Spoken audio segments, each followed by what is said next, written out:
Hello everyone and welcome to Scott Dunger's English. I'm Scott Dunger and today is the 10th edition. If you don't believe me, believe the board, because the board only knows facts. And the fact is, this is the 10th edition today. And as usual, we're going to be looking at a phrasal verb, an idiom, a word, moving then down to the battle of words, which I'll be explaining more about later on, especially to those who are watching for the very first time. Welcome, new viewers, and of course, welcome back to you regular viewers as well.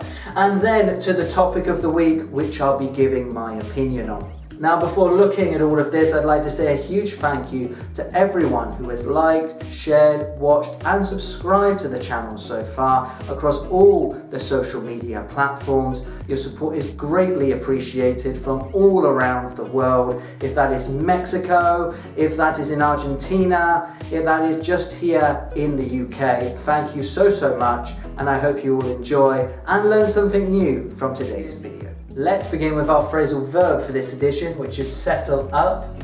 Settle up. And our definition is to pay someone the money that you owe them. To pay someone the money that you owe them. For example, I'll settle up with you later if you don't mind. I'll settle up with you later if you don't mind.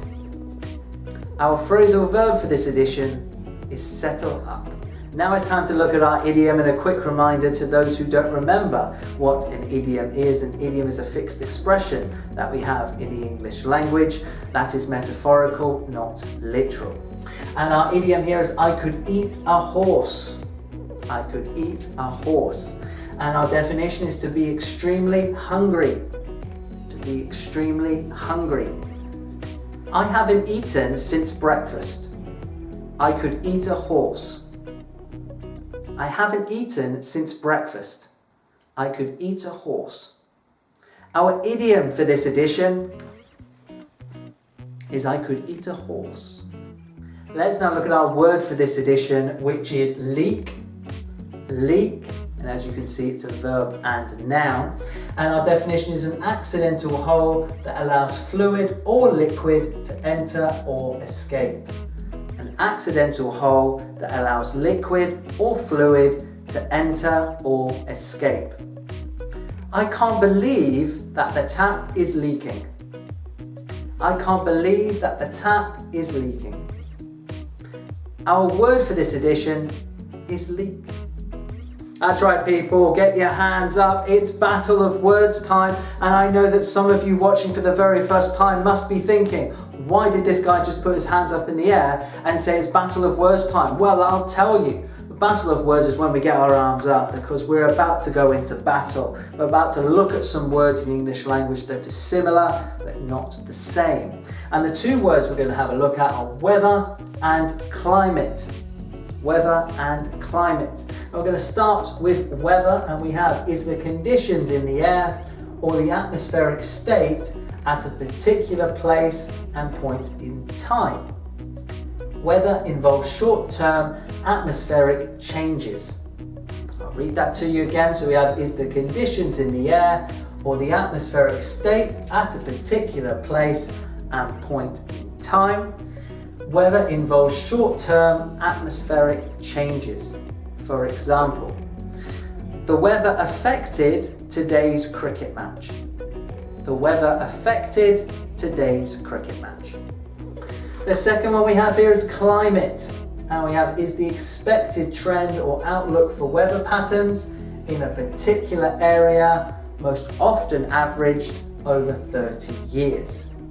So it's the expected trend or outlook for weather patterns in a particular area, most often averaged over 30 years. For example, the climate in this country is usually cold and wet. The climate in this country is usually cold and wet. Our battle of words for this edition are weather versus climate. Last but not least is our topic, and our topic is very interesting. It's do people care enough about the environment? Do people care enough about the environment? Well, as far as I'm concerned, people don't. It's as simple as that. You consider all the noise, light, and air pollution that is around us, it's quite incredible how much we are able to use in terms of resources to benefit our lives, for our lives to be easier, for our lives to be more convenient. But this all has an impact on how we live our lives in the long term. People think more short term, but they need to think long term. All of these resources that we are using, all this fuel that we're currently using that is damaging the environment is going to have an impact on this world for years to come. But this is where people can be a little bit selfish, me included at times. But what we need to think about is, do we need to drive everywhere, for example? Can we use our legs? Can we do something else that will help preserve the environment for longer? And I know there are people watching that do this, that they support the environment and they do their bit, they do their part. And I sincerely hope that more people continue to do their part, so we have a much better balance in this world of people who don't throw rubbish on the floor, don't throw rubbish in the oceans. And that's where I'd like to finish off actually. I'd like to finish off with a place, with an area in the ocean actually, that's called the Great Garbage Patch. Have a look at it online. And when you have a look at it, you'll be amazed by what you see. And what it is off the coast of San Francisco, 100 miles off the coast of San Francisco. And there are other areas as well, there are other piles of rubbish in the ocean that people from boats, fishermen, people from yachts, maybe even cruise ships, have thrown rubbish in the sea, and it's accumulated into a huge pile in the ocean and is killing sea life.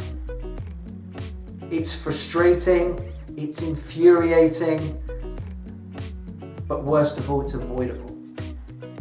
But it has happened, and now there is tons and tons and tons of this rubbish in the sea, killing sea life and simply killing the world.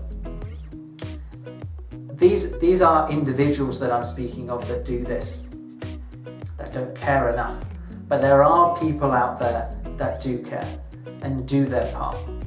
So if you do that, good for you. Keep on doing what you're doing and contribute to saving the environment, to caring more about the environment that we live in. Be proud of where you live. Respect the environment. And that's my opinion about the topic of this edition. I would love to hear what you have to say in the comments section below. I would also love to hear about what we've had a look at here today in the comments section. Don't forget to like, share and subscribe, people, to this week's edition. And I would love to see you on the next edition of Scott Dunger's English, the 11th edition. See you there. Bye.